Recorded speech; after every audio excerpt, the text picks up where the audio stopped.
আসসালামু আলাইকুম। আজকে আমি আপনাদের একটি মজাদার সবজি রান্না করে দেখাবো, যেটা রান্না করে খাওয়ালে বাসা যারা সবজি খায় না তারাও চেটেপুটে খেয়ে নেবে। আমি অতি অল্প কয়েকটা উপকরণে সবজি রান্না করব এবং একটি গোপন টিপস আপনাদের শিখিয়ে দিব, যেটা দিয়ে রান্না করলে সবজি এত মজা হবে যে সবাই খেয়ে নেবে।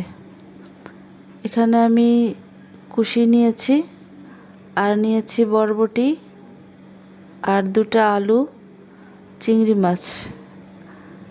এইসব অল্প উপকরণ দিয়ে আমি সবজিটা রান্না করব।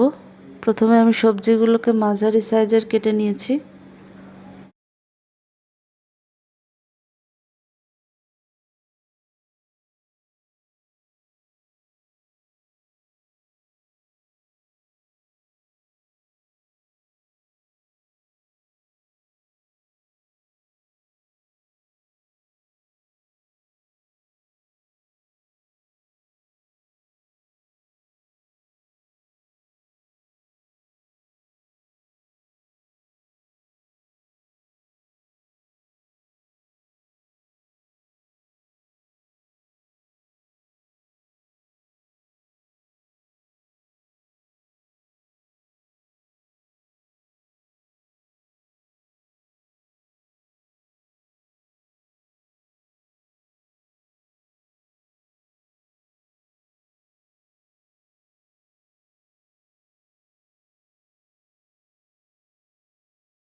অনেকে চিংড়ি মাছ বাছার পরে মাথা ও লেজগুলো ফেলে দেন।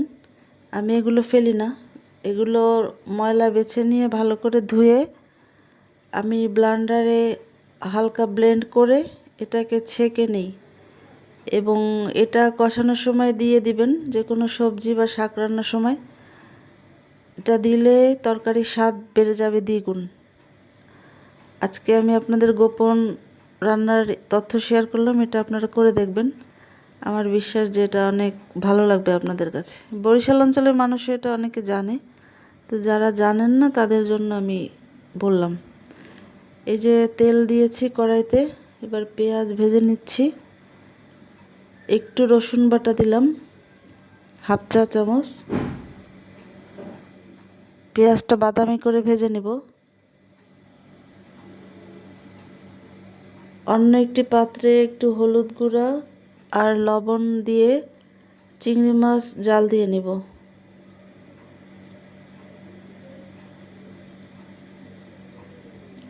অল্প একটু পানি দিলাম জাল দেওয়ার জন্য, যতটুকু লাগে।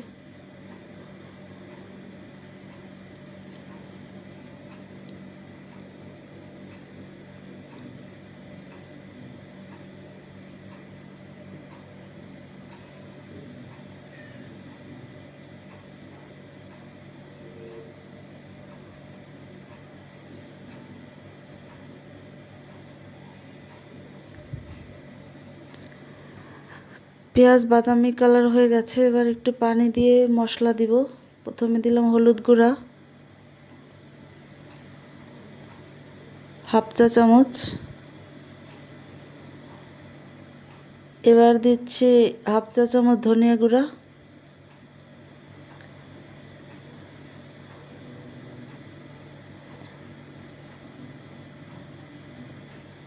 অল্প একটু মরিচ গুঁড়া দিব হাফ চা চামচের মতো।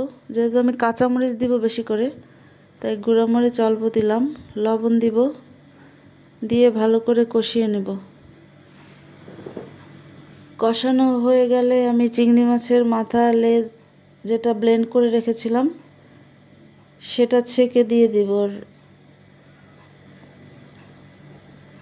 ভালো করে ছেঁকে নিব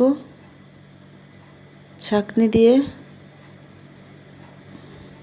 যতটুকু সম্ভব নেওয়া যায়। তারপরে এটাকে ভালো করে কষাতে হবে।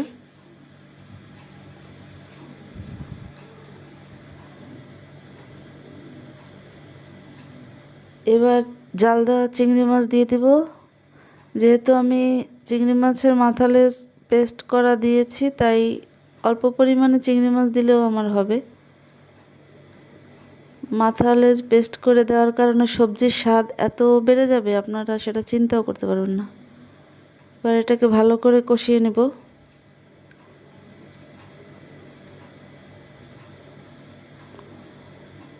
এবার সবজিগুলোকে দিয়ে দিব মশলার মধ্যে।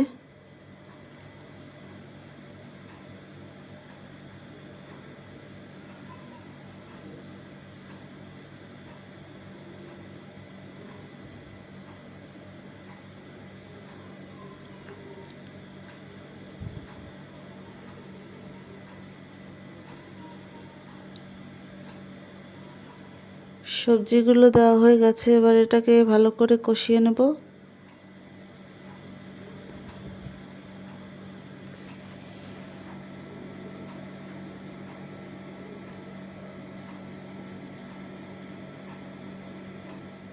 কাঁচামরিচ দিয়ে দিলাম 5-6টি, মাঝখান থেকে চিড়ে নিয়েছি কাঁচামরিচ। যেহেতু গুঁড়ামরিচ অল্প দিয়েছি, কাঁচামরিচ দিব, তাই কাঁচামরিচ দিলে সবজির স্বাদ অন্যরকম টেস্ট হয়, একটা ফ্লেভারও আসে সুন্দর। সবজি কষানো প্রায় হয়ে গেছে।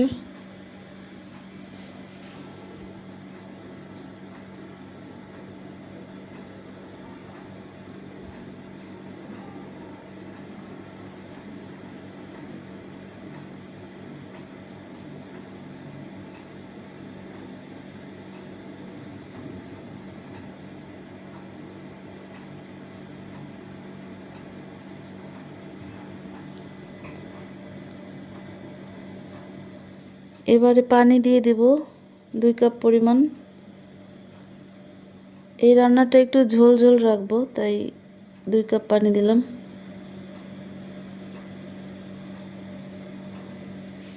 পানি দিয়ে ভালো করে নেড়ে চেড়ে দিব যতক্ষণ না সেদ্ধ হয় সবজি।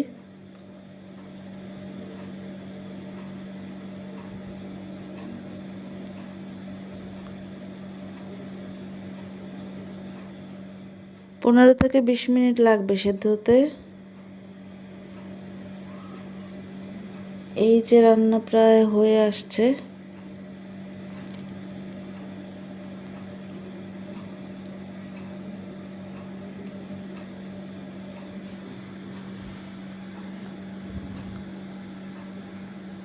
আপনারা বাসায় এভাবে ট্রাই করবেন। আর আমার রান্না যদি ভালো লাগে আমার পেজটিকে ফলো করবেন এবং আমার ইউটিউব চ্যানেলটিকে সাবস্ক্রাইব করবেন।